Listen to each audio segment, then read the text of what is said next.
আপনার কাছে এখন টাকা আছে, আপনি বুঝতেই পারবেন না কে আপন কে পর। অনেকেই আপনার সাথে সুসম্পর্ক রেখে চলতে চাইবে, অনেকেই আপনাকে হাই হেলো করবে, আপনাকে নিয়ে চা খাবে, বা আপনিও তাদেরকে নিয়ে হাই হেলো করে চা খাবেন। আপনি তো তখনই বুঝবেন যখন আপনি টাকাহীন হয়ে যাবেন, অথবা একটি মারাত্মক সমস্যায় পড়ে যাবেন, একটি বিপদে পড়ে যাবেন।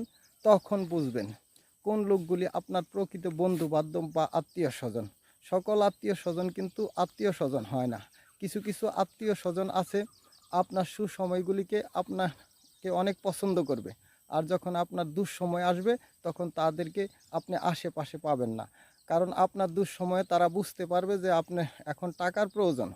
হয়তো আপনি তার কাছে টাকা চাইতে পারেন আপনার বিপদ সমস্যার সমাধান করার জন্য। তখন তারা আপনাকে দেখেও না দেখার ভান করে দূর দিয়ে চলে যাবে, আপনাকে ডাক দিবে না। ঠিক এই জন্যই আমি এই কথাগুলো বলছি। যখন মানুষের কাছে টাকা থাকে তখন কিন্তু আশেপাশের মানুষগুলিকে মানুষ ততটা বুঝতে পারে না। কারণ আশেপাশের মানুষগুলোর আচার আচরণ ব্যবহার অনেক সুন্দর হয়। আর যখন টাকা থাকে না তখন মানুষ প্রকৃত ব্যক্তিগুলোকে, প্রকৃত আত্মীয় স্বজনগুলিকে, প্রকৃত বন্ধুগুলিকে চিনতে পারে। তাই বন্ধুরা, আমি বলছি, যখন পকেটে টাকা থাকবে তখন নিজেকে সঠিক জায়গায় আনতে না পারলেও, বা নিজের পার্শ্ববর্তী লোকগুলোকে আপনি না চিনতে পারলেও, কিন্তু আপনি যখন টাকাহীন অর্থহীন হয়ে যাবেন, একটি বিপদের সম্মুখীন হবেন, তখন আপনি কিন্তু একটা চিনে নেওয়ার সুযোগ থাকে প্রকৃত বন্ধুবান্ধব ও আত্মীয় স্বজনগুলোকে।